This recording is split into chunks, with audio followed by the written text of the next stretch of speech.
Good afternoon, and welcome to today's webinar, Not All Plant-Based Diets Are Created Equal, Practical Ways to Help Clients and Patients Replace Processed Plant Foods with Whole Plant Foods. I'm Leslie Simay, Director of Professional Development at Great Value Publishing, publishers of Today's Dietitian, and I'm the host for today's show. Before we get started, I have our usual points of housekeeping. First, in order to claim your credit, you have to stay with us through the entire hour-long presentation. Second, at the end of the session, our presenter will be taking questions. If you have a question, please pop it in the comments box in your control panel on the left-hand side of your screen, and we'll try to address as many questions as time allows. Today's presenter has the following relevant disclosures to report. She's a consultant to L Nutra and has been a consultant for Upgrade, That's It, and Australian Macadamias. She's an ambassador for American Pistachio Growers and has been a former ambassador for Just Egg, Right Rice, and Opal Apples. American Pistachio Growers, or APG, is a voluntary trade association representing pistachio farmers and processors in California, Arizona, Texas, and New Mexico. APG is passionate about educating health professionals and consumers on the numerous research-supported health benefits of pistachios. We're thankful to have their support in bringing you this webinar today and want to note that they are approved by the CDR to offer 1 CEU for this activity. So let's get started then. I'm pleased to introduce today's webinar speaker, Cynthia Sass. Cynthia is a plant-based performance nutrition specialist with a master's degree in both nutrition science and public health. She was among the first group of registered dietitians to become a board-certified specialist in sports dietetics in 2006, which is a credential she has since maintained. She's consulted for 5 professional sports teams in the MLB, NHL, and NBA, including 5 seasons with the New York Yankees, and she counsels a wide range of clients in her LA-based private practice. She's worked one-on-one with Oscar, Grammy, and Emmy winners and professional athletes in numerous sports, including pro tennis, soccer, and even skateboarding. A 3-time New York Times bestselling author, she's also a frequent writer, plant-based recipe developer, and media guest. She's appeared on The Today Show, Good Morning America, Rachel Ray, Nightline, and others. She graduated with highest honors from Syracuse University, Go Orange, where she's earned a bachelor's degree in dietetics and a master's degree in nutrition science with a concentration in counseling. Cynthia completed a second master's in public health at the University of South Florida, and she's a certified plant-based professional cook. She's also the nutrition consultant for UCLA's Executive Health Program, and she's a contributing nutrition editor for Health Magazine. And so with that impressive resume, I'm pleased to turn it over now to Cynthia Sass. Welcome. Thank you so much, Leslie, and hello, everyone. I am really excited to open up a dialogue on this topic and hear about your thoughts and experiences in your work with clients on this topic. But first, our learning objectives. Number 1, describe the key public health outcomes associated with the consumption of plant-based diets. Number 2, explain the different health outcomes that are associated with healthy and unhealthy plant-based diets. Number 3, strategize ways to eliminate barriers that prevent consumers from eating more whole plant-based foods. Number 4, counsel clients and patients on food swaps that can be used to replace processed plant foods with whole plant foods. And finally, number 5, identify surprising sources of plant-based antioxidants, including pistachios, in the diet and understand their importance in a plant-based diet. So as we've all seen, plant-based diets have been trending for the past several years and are only continuing to grow. According to a 2022 market study published by Growth Market Reports, the plant-based market was valued at $10 billion in 2021 and is expected to experience a healthy growth rate of 12% by the end of 2030. A 2022 report from Acosta found that 40% of consumers surveyed in March 2022 purchased plant-based meat and or dairy products within the last 6 months, with over half of those surveyed, 60%, purchasing those products several times a month. According to Plant-Based Foods Association, 30% of millennials are trying to eat more plant-based foods, and 60% of Gen Zers want to eat more plant-based foods. As we've seen, there have been really a lot of studies to support the benefits of plant-based diets, and I don't unfortunately have a time for a full review here, but I would like to talk about some of the recent research. If you're familiar with the Eat Lancet Commission on Food, Planet, and Health, it states, quote, food is the single strongest lever to optimize human health and environmental sustainability and calls for a primarily plant-based diet. So of course, we've got both health and environmental benefits here. Let's talk about just a few examples of some of the health benefit research. A 2020 study published in JAMA Internal Medicine found that in a cohort of nearly 240,000 men and almost 180,000 women with 16 years of observation, a greater intake of plant protein was associated with lower overall mortality and cardiovascular disease mortality, independent of several other risk factors. A 2021 Journal of the American Heart Association paper looked at over 100,000 postmenopausal women who were enrolled in the Women's Health Initiative between 1993 and 1998, and then they were followed all the way through February 2017.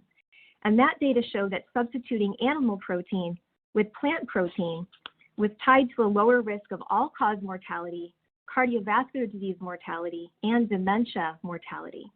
In addition, substitution of total red meat, eggs, or dairy products with nuts was associated with a lower risk of all-cause mortality. Okay, now let's talk about some of the environmental impacts. A 2019 paper from Advances in Nutrition states that the greenhouse gas emissions from vegan and lacto-ovo-vegetarian diets are about 50% and 35% lower respectively compared with most omnivore diets. And that's in addition to reductions in the use of natural resources. Another study published in Nutrients found that transitioning to plant-based diets has the potential to reduce diet-related land use by 76%, diet-related greenhouse gases emissions again by 49%, eutrophication by 49%, and green and blue water use by 21 and 14% respectively. If you're not familiar with those terms, eutrophication means harmful algae blooms, dead zones, and fish kills. And green water is the water held in soil that's available to plants, while blue water is surface and groundwater that can be extracted for humans. Now that's all great news, but of course, as we know, not all plant-based diets are created equal. A 2021 study published in Clinical Nutrition found that overall, greater adherence to a plant-based dietary pattern was associated with lower total mortality, but among those with predominantly unhealthful plant-based diets, total and disease-specific mortality rates were higher.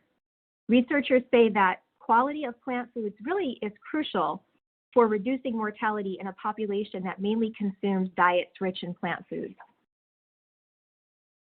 A 2019 study from Circulation investigated associations between 12-year changes in plant-based diet quality and subsequent total and cause-specific mortality.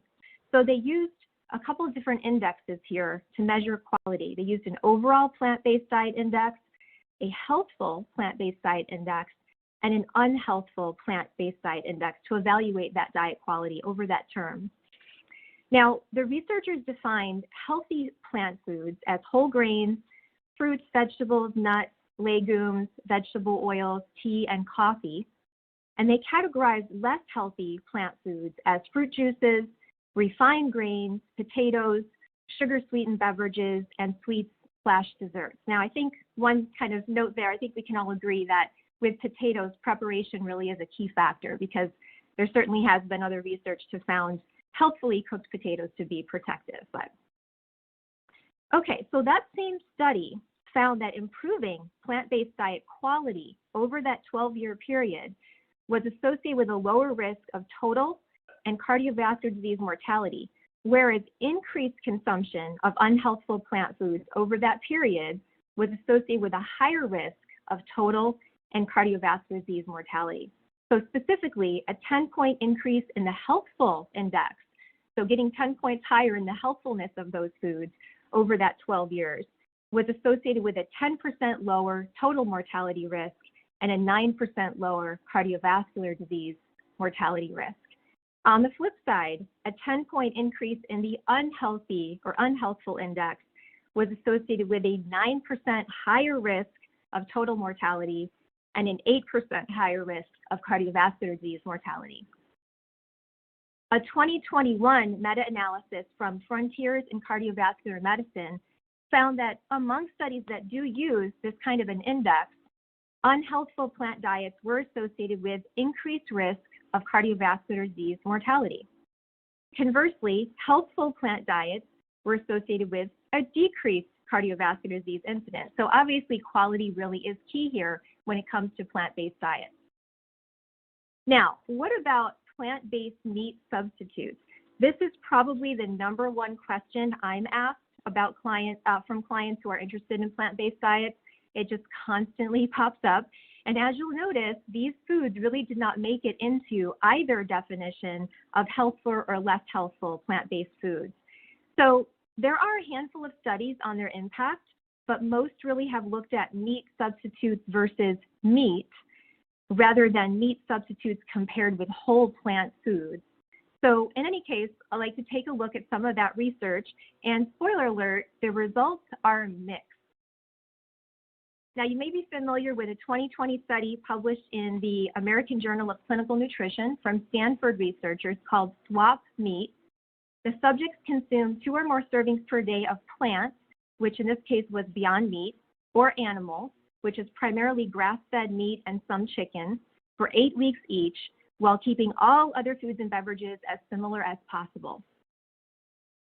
In this study, the plant meat alternative products improved several cardiovascular disease risk factors, including TMAO, a metabolite linked to a higher risk for cardiovascular disease and early death from any cause. Researchers also noted that there were no adverse effects on risk factors from the plant products. So overall, this was a positive study. However, a secondary SWAP meat analysis in 2022, published in Journal of Nutritional Science, researchers looked at changes in biomarkers of inflammation when participants ate 2 or more daily servings of plant-based meat, again Beyond Meat, versus animal meat for 8 weeks each. In this study, none of the change scores between the 2 diet phases were significantly different. So researchers concluded that the results did not support the hypothesis that biomarkers of inflammation would improve during the plant phase. They do say it could be the duration of the diet wasn't long enough to observe noticeable changes. 2022 SWAP Meat athlete study was published in Nutrition Journal. 12 recreational runners and 12 resistance trainers followed 3 diets for 4 weeks each in a random order. So one was a whole food plant diet, which included pulses and quinoa, a plant-based diet with meat alternatives. In this case, it was Beyond, as well as Impossible and Gardein. And then also a diet with animal-based foods, which included poultry and red meat.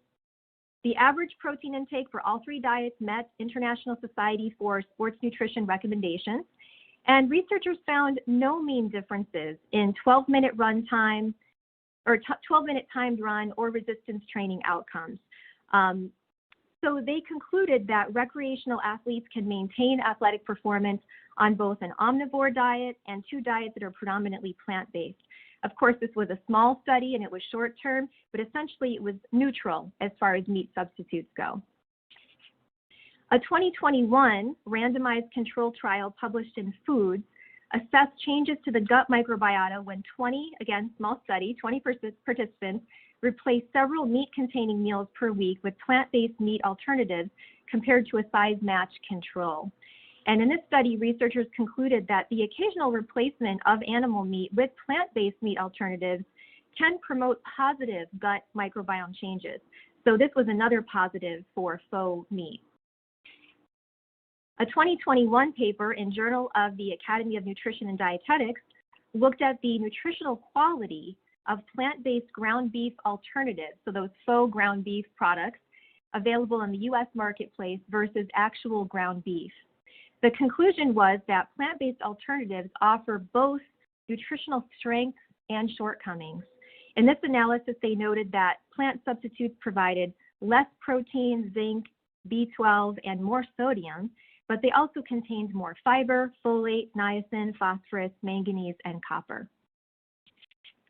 A 2021 paper in Nutrients assessed the nutrient profile of 207 plant-based meat products and 226 meat products available from 14 retailers in the UK. Now, compared with meat, the plant-based meat alternatives had significantly lower energy density, total fat and saturated fat, and significantly higher fiber, but sodium content was significantly higher in 5 out of the 6 plant-based categories.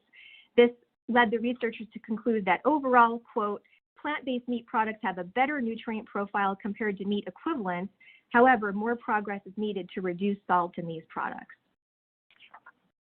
Finally, a 2021 paper in Scientific Reports, researchers conducted an in-depth comparison of 18 popular plant-based meat alternatives and 18 grass-fed ground beef samples matched for serving size, 113 grams, and fat content, 14 grams. Now, despite similarities based on nutrition facts panels, so of course our straight nutrition facts that we're all aware of, the analysis found that metabolite levels, so this included amino acids, dipeptides, vitamins, phenols, tocopherols, and fatty acids, between the plant-based meat alternatives and the grass-fed ground beef differed by 90%. So they concluded, quote, it cannot be determined from our data if either source is healthier to consume. Just as a peanut is not really an egg, we conclude that a plant burger is not really a beef burger. Bottom line here, I think while many people think of meat substitutes as highly processed foods, in some cases it looks like from these studies, they may be better, they may be neutral, or they may be simply too different to compare directly to meat. And of course, they vary widely in their composition and things like sodium content. But this conclusion was pretty much in line with a 2019 paper published in Food Science and Human Wellness that assessed meat and modern meat analogs. And the researchers concluded basically inconclusiveness on which is generally healthier. They say, quote, it depends on the product and on which ingredients are used in both the meat analog and the traditional meat products. So again, very few studies have really looked at meat substitutes compared with whole plant foods, especially long term. But I think the takeaway here is that there is a place for plant-based meat alternatives. For example, they can offer a non-animal option at a ball game, a barbecue, or a pizza party and things like that. But as dietitians, health professionals, and stewards of the environment, I think we can all agree that we would really like to see our patients and clients eating more whole plant-based foods. Now, unfortunately, there are barriers to doing so. And the 3 that I tend to see most in my practice are, first, a lack of experience preparing whole plant-based dishes. I have a lot of clients that have never made quinoa, they've never made lentils, and they're just really not familiar, and those are just basics. They certainly have never probably made their own homemade nut milk or nut cheeses and things like that. So the second would be convenience, because let's face it, the plant-based meat and dairy substitutes are super quick and easy. You just swap out that ground turkey for that ground fake meat product, or you just put the fake cheese on your pizza instead of regular cheese and you're good to go. So they're very convenient. But the third, not being motivated by health, eating plant-based due to animal welfare or environmental concerns, and really not based on health at all. This is this is where we see a lot of those junk food vegan diets. I certainly see this more with younger clients and people who really haven't experienced any health issues yet, who really aren't tying their plant-based diet to nutrition or health or wellness. But, despite these being some big challenges, I think there are some practical ways to address them. And again, I'm really happy to open up a dialogue about this topic with this presentation. So I have had some success with educating clients about the health benefits of making really specific food swaps. I think people generally know, I think we all kind of have experienced that people know that whole foods are better for them, but they really may not know exactly why. And I think that educating people about the whys, the precise whys of one swap versus another, may help increase motivation to take those few extra steps needed to make the whole food choice. Number 2, I've also had success with offering really simple, quick substitutions that aren't too intimidating. I don't want people to feel like they have to go take a full, plant-based culinary course in order to execute some of these things. I try to aim for whole food substitutions that can be executed in 3 steps or less. And I'm going to show you some specific examples of that. But I really cannot tell you how many clients have purchased plant-based cookbooks and then never used them. And I do a lot of recipe development of plant-based recipes, and I've provided so many clients with recipes that I thought were relatively simple, and they just never use them, or they revert back to those convenience items that are more highly processed. And when you make a recipe, if you've made the recipe yourself, you know how easy it is. But if you look at a recipe and you haven't made it, and you see more than a few ingredients or more than a few steps, you may automatically assume it's going to be too hard, it's going to take too long, it's just going to take too much time, and it can be a little intimidating. So even recipes that are relatively simple to actually make can seem a little bit intimidating to some people, especially my clients are very, very pressed for time. I mean, I do have some clients that have personal chefs that can execute these things for them, which is amazing. But for those working people that are juggling work and family and still trying to be active and do all these other things, this time can present a real challenge. Okay, so I'm going to talk about 5 simple swaps for replacing more highly processed plant foods with whole food alternatives, a few notes on the research-based benefits of the whole food option, and some practical substitution examples. Now, while some of these foods are foods that omnivores eat, plant foods that omnivores eat, they do pop up often in the food diaries of plant-based eaters that I work with, so I think that they're really relevant to this topic. Okay, the first one is pulses in place of meat substitutes. Now, I've seen a lot of content about replacing meat with pulses. In fact, I've put out some of that content, but this can also be applied to meat substitutes. So perhaps step by step, we help people move from meat to a meat substitute, and then from the meat substitute to pulses, or possibly skipping that middle step altogether if possible. But let's talk about some of the benefits first. I think probably all of us are aware of these benefits. Pulses are fiber superheroes. We've all heard these stats before. Less than 90% of Americans consume the recommended 14 grams of fiber per 1,000 calories, with many only achieving 50% of the recommended fiber intake. And a 1-cup serving of cooked pulses can easily provide 15 grams of fiber. Pulses are also a rich source of antioxidants. I think a lot of consumers are really surprised to learn this, at least my clients generally are. Polyphenols are the primary antioxidant in pulses, and among different pulses studied, lentils have the highest antioxidant capacity. Pulses have also been shown in research to protect against obesity, type 2 diabetes, and heart disease, as well as certain cancers. And I kind of like to tell my clients here that unlike meat substitutes, where there's this handful of studies that I just went over, there are dozens of studies on the positive health impact of pulses, and they really are one of the most underrated superfood groups on the planet, in my opinion. A 2017 paper in Nutrients, Canadian researchers estimated that a low glycemic index or high fiber diet that includes 100 grams a day of pulses, that's a very reasonable portion size, could potentially yield up to 64 million and 350 million Canadian dollars respectively in savings on annual healthcare costs related to type 2 diabetes and cardiovascular disease, respectively. That's a small investment for a really big return. And in this era of carb phobia, I find that many of my clients, including plant-based clients, are really surprised to learn that pulses, which are, a carb-containing food, help protect against type 2 diabetes and obesity. So I don't have time to go into that specific research here, but we will make the reference list available. Okay, so as far as swaps go, I like to recommend swapping a ready-to-eat veggie burger for a 3-ingredient homemade burger. So in this case, the 3 ingredients are a can of black beans, just drained and rinsed, 3 tablespoons of ground flaxseed, and 1 teaspoon of some sort of a spice mix of your choice. In this case, I use Trader Joe's umami spice seasoning.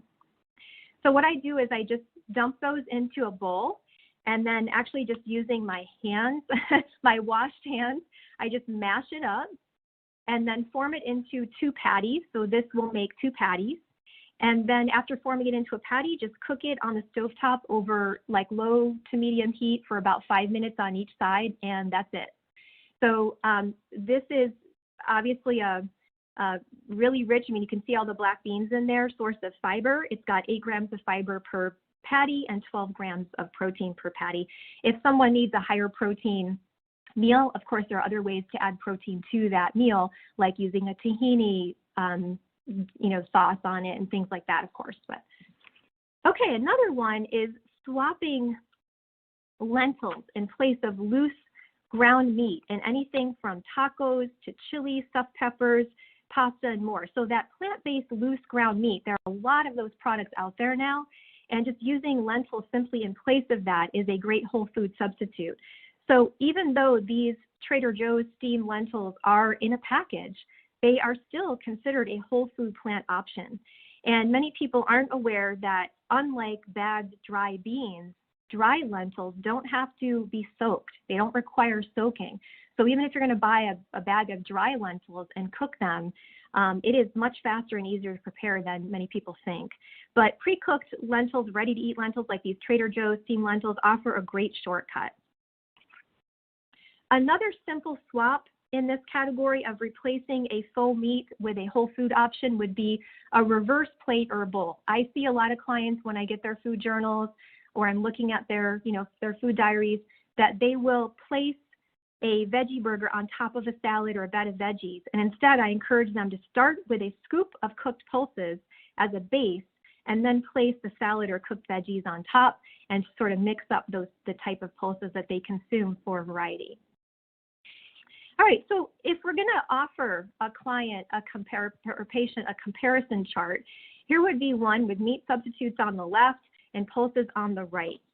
The research is mixed with the meat substitutes. There isn't a ton of research. There isn't as much as pulses. The research mostly compares meat substitutes to meat versus other whole plant foods. They may be high in sodium, and of course the ingredients and composition vary considerably.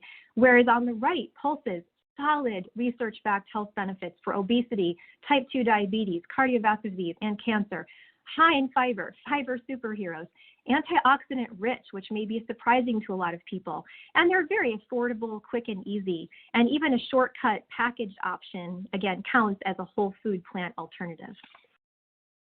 All right, our next swap here is pistachios in place of a processed plant-based energy bar.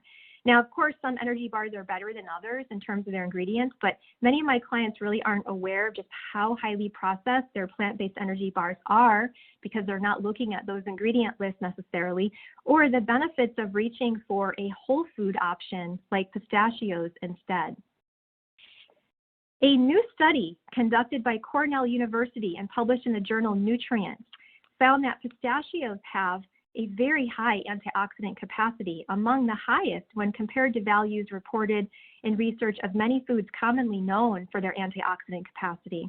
The researchers used two different methods to measure the antioxidant potential of pistachios: ORAC, which measures the ability of a food to quench free radicals in a lab setting.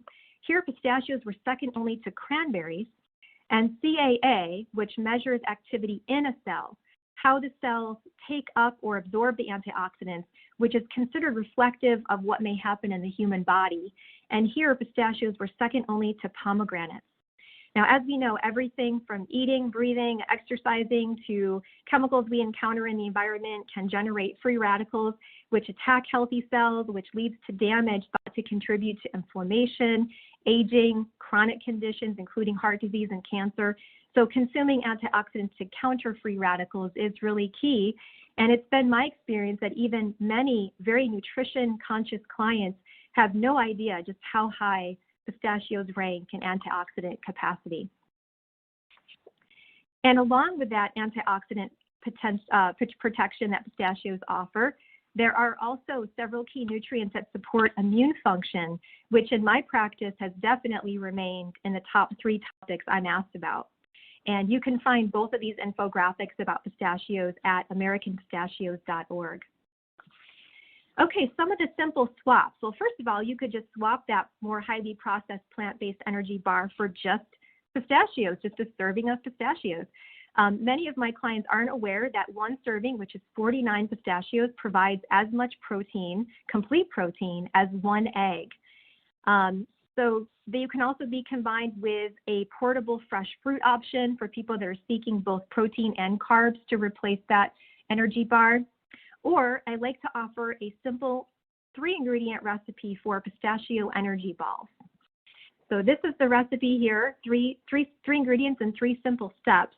So it's about 4 dates soaked in warm water for about 10 minutes, and then that water drained off, and then just combined in a mini food processor with 3/4 cup pistachios and 1 tablespoon of chia seeds rolled into 12 balls. And a serving, which I would consider 4 of these balls a serving, 7 grams of plant protein and 6 grams of fiber.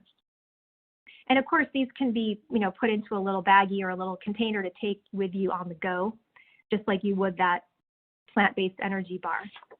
And as far as our comparison here, in addition to being high in antioxidant capacity, pistachios contain high levels of all 9 essential amino acids.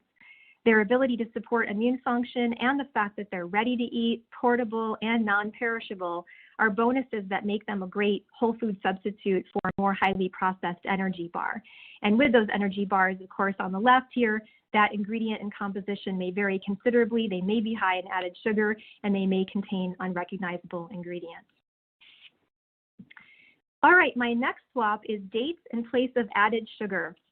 I actually just found out a few years ago, I'm kind of embarrassed to say, that when I was writing an article about dates, that medjool dates are considered a fresh fruit. I had always thought of them as a dried fruit, but actually there's no water removed between the time the dates are harvested and sold, so they're technically a fresh fruit. But as far as benefits here, of course, we could spend a whole hour talking about the negative health impacts of excess added sugar consumption, including in a plant-based diet. But as a substitute, dates are not only a whole fruit with naturally occurring sugar, but they're also rich in polyphenols, particularly flavonoids. And again, I think this is surprising to a lot of people.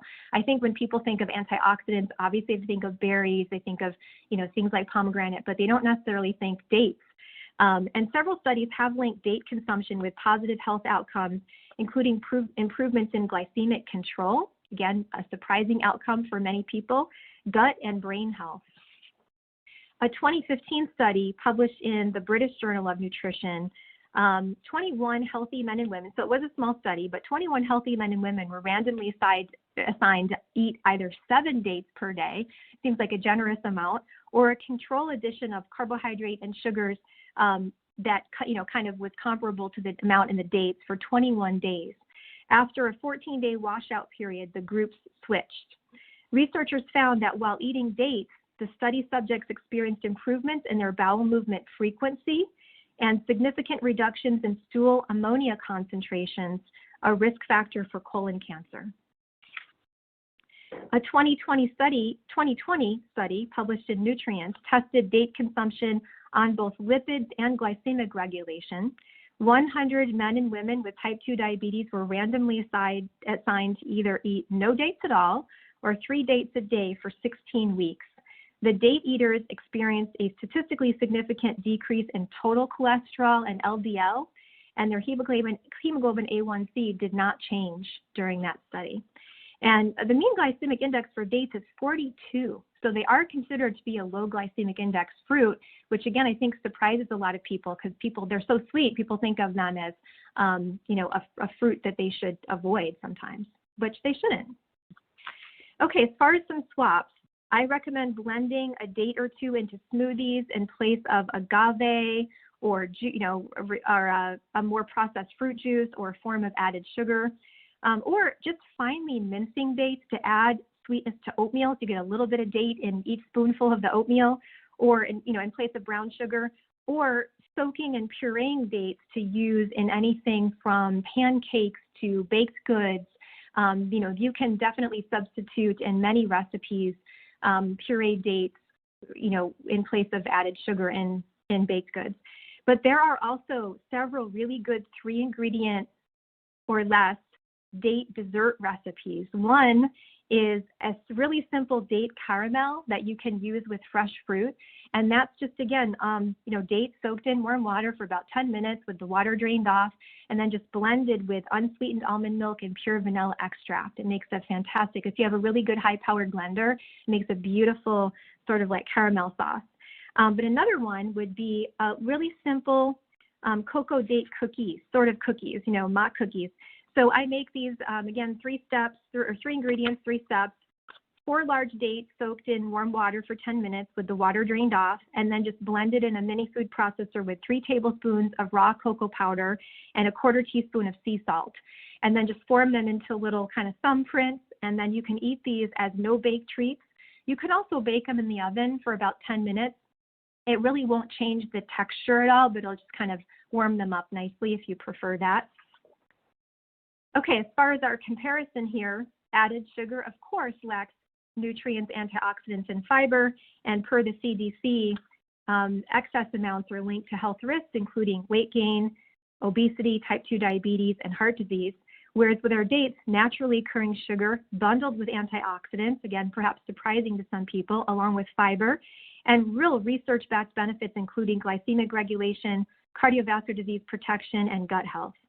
So these are the kind of comparisons I like to show people if I'm trying to encourage them to take those few extra steps needed to make a whole food choice over that more highly processed plant option. All right, the next one, whole grains in place of refined grains. Now, I know we all talk about this all the time with all of our clients, plant-based or not, but I find that many of my plant-based clients have this perception that because they're eating a plant-based diet, they're automatically eating healthfully, or that they may already be health protected simply because they're eating a plant-based diet. And obviously, we know that's not true. The quality really is key. So plant-based eaters need this reminder too. Okay, as far as the benefits, again, we're all really aware of this, that a higher consumption of whole grains is associated with protection against type 2 diabetes, cardiovascular disease, obesity, and cancer. For example, several studies have found that replacing white rice with brown rice can reduce the risk of type 2 diabetes, likely attributed to the whole grain's fiber, nutrients, antioxidants, and glycemic effect, as well as its ability to feed lactobacillus and bifidobacterium in the gut. As for weight, a 2019 study published in Applied Physiology, Nutrition, and Metabolism with Japanese workers concluded that over the course of 1 year, white rice eaters gained over 6 pounds, while brown rice eaters did not gain weight. Okay, as far as simple swaps, frozen or heat meat options are great for straight swaps, like brown rice instead of white rice, and really great for people who are intimidated about cooking whole grains for the first time. But of course, I think it's important to check the ingredient list and look for single ingredient options. So even though these are coming in a package, they really are whole food plant options. With, I don't know if you can see here in the ingredient list of this is Trader Joe's frozen organic brown rice. And in the inset photo, the only ingredient is rice. That's it. There's no salt, there's no oil, there's nothing else added. And then the blue inset, this is a Lundberg product. This is a shelf-stable, ready-to-eat, pre-cooked rice. And again, the only ingredient being rice itself. That's it. So I think if we're going to offer some of these convenient options, we want to be careful to make sure that they're not, going in the more processed direction of the product we're trying to replace, of course. I also encourage plant-based eaters who tend to reach for refined grain sandwiches or wraps to opt for grain bowls instead, with a whole grain as the base, and then putting those toppings that they would have put into the sandwich on top of that whole grain base, and hopefully with more veggies than they would have been able to fit into that sandwich or wrap. And I also love to walk clients through the simple steps of how to use a rice cooker and remind them that it can be used to make whole grains like brown rice, quinoa, and other whole grains very easily. So this is my 1, 2, 3 for this swap. So this is my little baby rice cooker that I love. And in this case, I've made quinoa in it. And again, 3 simple steps. The first, adding the rinsed grain and water to the cooker in the ratio that's recommended. Closing the lid, hitting the cook button, and then waiting for the cook indicator to turn to warm, and then you're ready to go. A lot of people are super intimidated about the idea of buying another appliance, another product, and even getting it in the mail and opening it up, it can be a little overwhelming. But if you can just simply walk them through, or even show them pictures like, here, that's all you do, 1, 2, 3, and you're done. It can be going a whole way towards getting people to cook the whole grain option. And of course, the comparison that our refined grains are lacking fiber and nutrients may impact weight management and chronic disease risk, whereas our whole grains, more nutrients, fiber, and antioxidants. So again, another potentially surprising source of antioxidants for consumers. support healthy weight management, and solid research protecting against obesity, type 2 diabetes, heart disease, and cancer.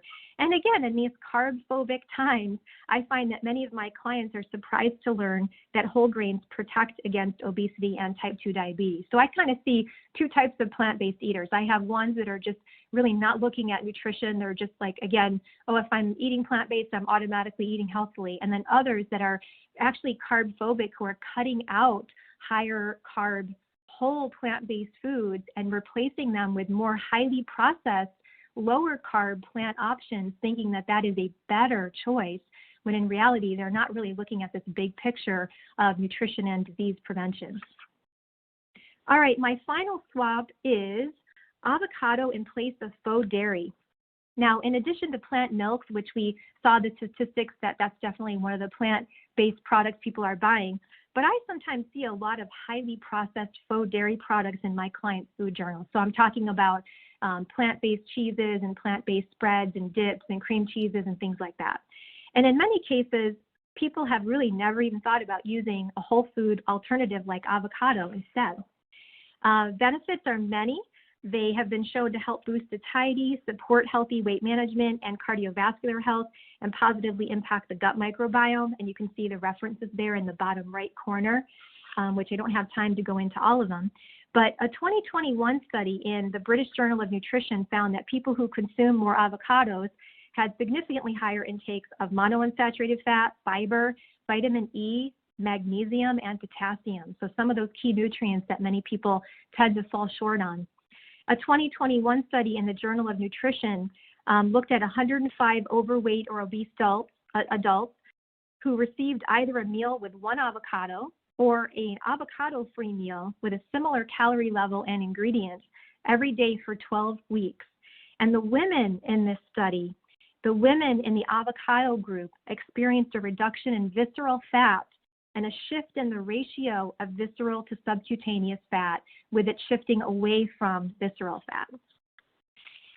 Some simple swap steps: sliced or chopped avocado in place of shredded or crumbled plant-based cheeses on anything from salads, tacos, veggie chili, baked potatoes, etc. I have a lot of clients who say, when I suggest that, they go, oh, I never even thought of just putting chopped avocado on there instead of a plant-based cheese. Or if they're using both, they never even thought of just using the avocado alone to get that creaminess and same sort of richness that they would get from the plant-based cheese option. But avocados also can be pureed as an alternative to plant-based dairy products, like a base for dips, creamy sauces, even frozen treats like mock ice cream. That's one of the things I love about avocado is, of course, it can go both savory or sweet. And mashed avocado can be used in baking in place of plant-based butter in a 1-to-1 ratio. So I do see some clients who, when they get adventurous, they want to try some plant-based, maybe like some vegan baked good recipes, and they're using that really highly processed vegan butter. And they have no idea that they could actually just use, in most cases, mashed avocado instead in the same amount. Okay, so my 1, 2, 3, this is a really simple 3-ingredient dip or spread I like to make from 1 avocado with 2 tablespoons of nutritional yeast and a 1/2 tablespoon of fresh lemon juice. The nutritional yeast really gives it that cheesy flavor, of course, and the avocado is so creamy like dairy. So rather than a guacamole, this is more like an alternative to one of those highly processed sort of cheesy-based dips or spreads. And of course, you could add salt or other seasonings to sort of mimic what, you know, the more highly processed option that the person was buying instead of making their own, but really simple. So all it's, you know, the biggest investment here so far has been maybe a mini food processor, maybe a mini rice cooker, and a little bit more time. Okay, for our comparison, of course, those plant-based dairy substitutes, the ingredients and composition are going to vary considerably. And with avocado, many research-backed health benefits, including weight management and cardiovascular health, those good fats, a really broad array of key nutrients, and can be used in both sweet and savory ways. Okay, so in conclusion, processed plant-based products are pretty likely to be a part of the diet of many plant-based eaters as we continue in this plant-based trend. Sales of those products are on the rise, and they're probably not going away. And that's really why I didn't make whole food plant diets specifically the entire focus of this talk. But I do really think that educating patients and clients about whole food swaps and helping them find really simple, practical ways to expand their intake of whole foods, even using some potentially convenience items within a plant-based eating pattern, is really worthwhile for optimizing nutrient intakes, taking advantage of the research that we know out there helps reduce health risks, and in some cases may help the environment with swaps that just simply use less packaging. And as dietitians, I think one of the things that we're really great at is meeting people where they are and helping them move towards goals in a really practical, sustainable way. So while it may not be realistic for some people to eat an entirely whole food plant-based diet, perhaps we can help people eat more whole plant-based foods. And I would really love to hear about some of the simple whole food plant swaps you all in the audience here recommend to your patients and clients. And with that, I just want to thank everyone for being here, whether you're here live or you're watching this on recording. And I guess it's time to open it up to some questions. Awesome, Cynthia. Thank you so much. That was a whirlwind of information, but we've got a good 15 minutes or so for questions. So I'm just going to jump in and go from the top down. As it usually does, the chat box lit up when you brought up pulses. And a couple folks have asked, how do you overcome the problem with increased gas with pulses? Yeah, I love that question. That, again, is probably the most common question I get from clients when I recommend eating more pulses. And so my last book was called Slim Down Now. It came out way back in 2015. But a big premise of the book was trying to incorporate at least one serving, 1/2 cup of pulses a day into the diet. And I knew that that would be a common question, is what about gas and bloating?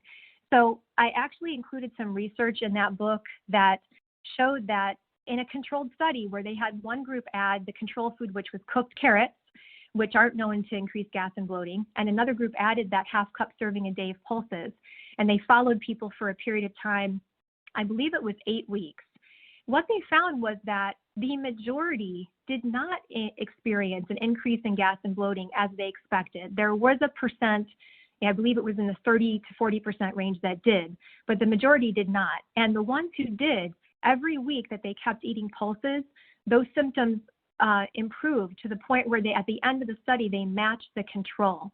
So part of it may be going slow, and obviously drinking a lot of water, in incorporating pulses in a step-by-step fashion to where your body does adjust and get used to it. But many of my clients report that as they continue to eat pulses regularly, they don't experience gas and bloating, and they're kind of amazed by that. And I can tell you myself, as a person who eats pulses every day, that I don't really have to worry about that side effect anymore. So, and then there are obviously some other things that people can do, like soaking. It depends on the form of pulses that you're eating.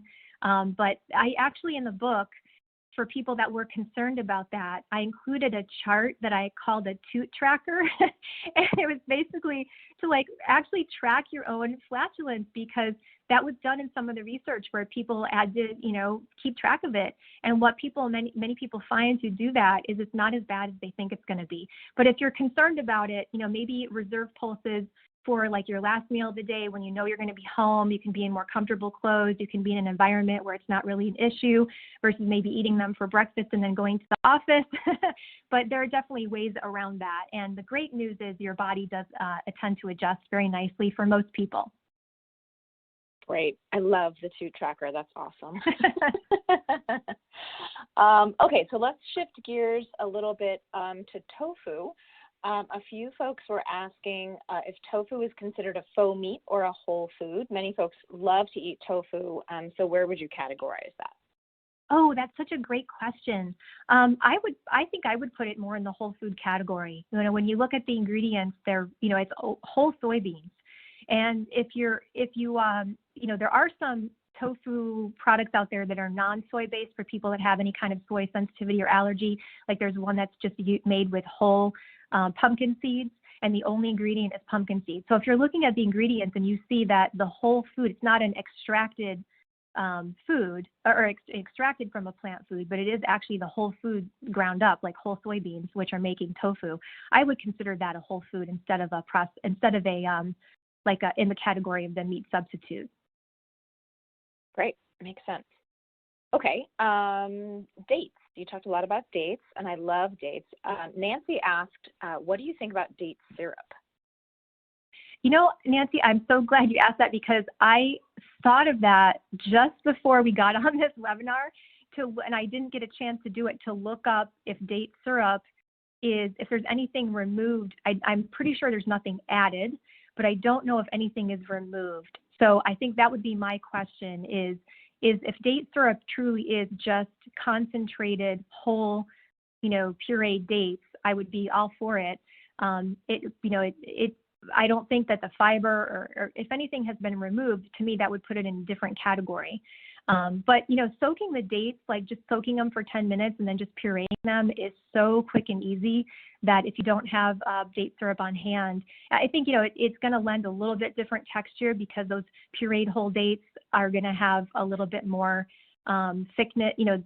Date syrup is pretty thick, but the texture is going to be with the skin and everything in there is going to be a little bit different for whole dates. But I'm going to actually look into that more myself about how do they actually make date syrup. So if anyone knows, please chime in.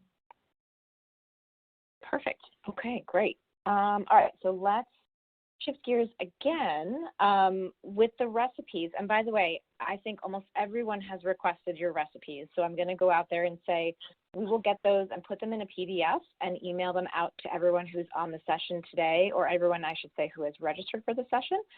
So those will come to you soon. Give us a couple weeks to get that coordinated. But the recipes have been hugely popular, Cynthia. Just everyone's sort of talking about them.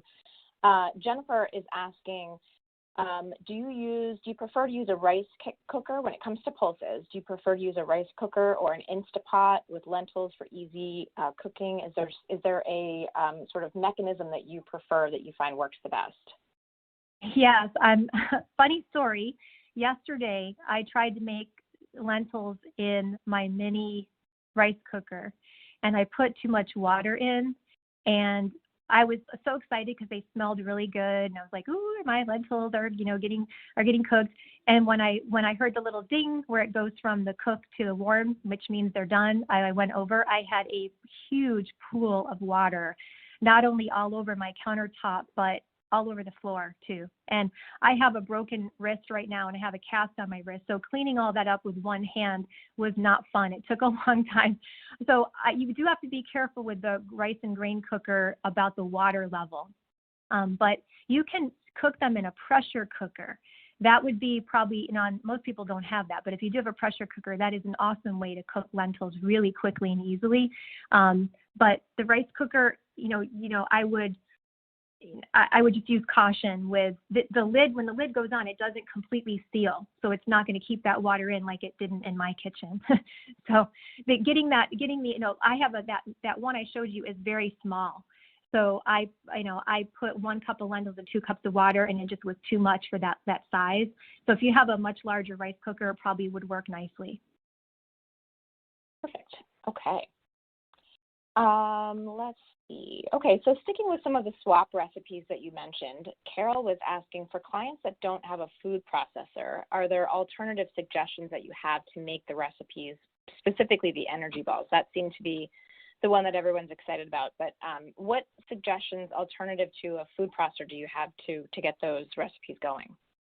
Well, the food processor, I think, really is the best bet. They're really inexpensive. You can get them for probably $10, maybe somewhere between $10 and $15, because it's really hard to chop up. I mean, you could sit there and chop up the pistachios, but really blending the dates and the pistachios with the chia seeds would be very hard to do non-mechanically, and it would take a lot more time. So I think that the mini food processor would be a great investment because you can use it in so many other ways, and it will speed up the process considerably. I don't really, blenders are tricky because of their size. Like if you have a really nice high-powered blender, but you're putting a small amount of ingredient in it, sometimes it doesn't work well. Sometimes it doesn't work well. And if you have more of a kind of a personal size blender and you're piling the ingredients, only that bottom part's going to get blended.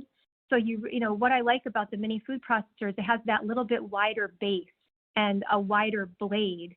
And that makes it nice for a small recipe like this, where you're just using like 3 ingredients. A really nice high-powered blender is going to work well if you're making a large batch of something. But if you're just making something really tiny like this, the mini food processor really is great. Okay. All right, so we're going to switch gears back to sort of the reducing red meat. Misty is asking, are there other or alternative iron sources that you might recommend for someone who is shifting to a plant-based diet and reducing that meat intake, the red meat intake? Yeah, I mean, I actually have done an Instagram post about that not too long ago. I wish I could pull that up and share that right now, but was it Misty? Misty? Yeah. Was that okay, Misty, if you would want to email me, cynthia@sassconsulting.com or cynthia@cynthiasass.com, I'd be happy to share that, because I already have like a resource for that ready to go. And I can't remember right off the top of my head all of the things that are on there, but there are several really good options. And then, of course, with non-heme iron from plants, having a vitamin C rich food with it is going to significantly boost the absorption of that non-heme iron in the meal. So I had some info on pairings as well, like a plant food rich in non-heme, plant-based iron with a vitamin C rich food that goes well with it. Awesome. Okay, perfect. And then I did want to chime in. A couple folks answered your question, Cynthia, about the date syrup brands. Oh, good. Lynn and a couple other people mentioned the Date Lady date syrup. So DATE, just Date Lady date syrup, and the ingredient is dates. So there's one brand you guys can look for. Yeah. Awesome. That's great. Yeah, that's great to know that that's all that's in there. Nothing taken out, nothing added. Pretty straightforward on that one. Okay, a couple questions about working with schools. Let's see, I had one that really put it together nicely. Cheryl, have you had any progress in working with school districts to offer more plant-based options? If so, lessons learned would be greatly appreciated. So transitioning, I think, school snacks and school lunch programs, if you have any experiences there. I know that might sort of be a niche question, but wanted to get that sort of community-based question out there. I haven't personally. The only experience I've had with that was several years ago. I was a volunteer at a school where they had their own school garden, and it was awesome because they were teaching the kids about, growing food and about composting, and they had a little farmer's market, and it was really, really cool. And I just helped with, helping them learn how to incorporate those things that they were growing into their diet, why they were good for them. But I haven't really had much experience with going into schools and kind of helping them serve more plant-based dishes on the menus and things. I know there are dietitians out there that just probably only specialize just in that. But school working with schools and nutrition hasn't really been one of my areas of practice. Okay, perfect. Yeah, I knew that was kind of a specialized question, but I thought I would throw it out there for you. Let's see. We've got a couple minutes to take one or two more. There is one in here. Let's see. Okay, Alexa is asking, since becoming plant-based herself, she's personally experienced oxalate kidney stones. Have you had any or counseled any patients with this issue? Yes, there is a fantastic dietitian out there. I believe her handle is The Kidney Dietitian. She has such a great website, rich with information. But one of the things that she talks about is that, like, if you really have to do like a 24-hour urine collection to see. So not everybody that has had kidney stones has to necessarily be on a low oxalate diet. It really kind of depends on the oxalate levels in your urine. And so if you can measure those, that will kind of determine how strict you need to be with your oxalate intake. And obviously that is going to affect a plant-based diet considerably. But I have had clients with that history where, yes, we tested the urine, and yes, they do have a high oxalate output, and we do need to put them on a low oxalate diet. And it is limiting, but however, I can tell you, because I'm actually working with someone right now who has that when I've given this person the list of all the plant foods that they can eat, it is still very extensive. So even though it's somewhat limiting, it's not completely like you can't follow a plant-based diet. Obviously, you have to, if there are any other issues that would inhibit the person from eating certain plant-based foods, then you have to take that in consideration and, be really creative and encourage variety. But I don't think it has to be a no-go for a plant-based diet if you have that history. Perfect. I'm actually glad I asked that, because as I was skimming through the other questions in the list, a few folks had asked about oxalate. So that's a perfect one to end on. We're right at the top of the hour. So Cynthia, thank you so much for being here. There was a lot of excitement about today's presentation, and we were just glad to host you today. Thank you so much. I'm, again, really happy to open up a dialogue about this topic, and I hope we can keep it going, because I think this is a really important issue in our community. Fantastic. And as I said earlier, we will get those recipes out to you guys. So just give us a couple weeks to get those put together. And we'll throw an email together with a PDF for you, so you have those in your hands with the portion sizes and all the things you need to make those yummy energy balls. And so what's next? We are taking a little bit of a hiatus from now until February 15th.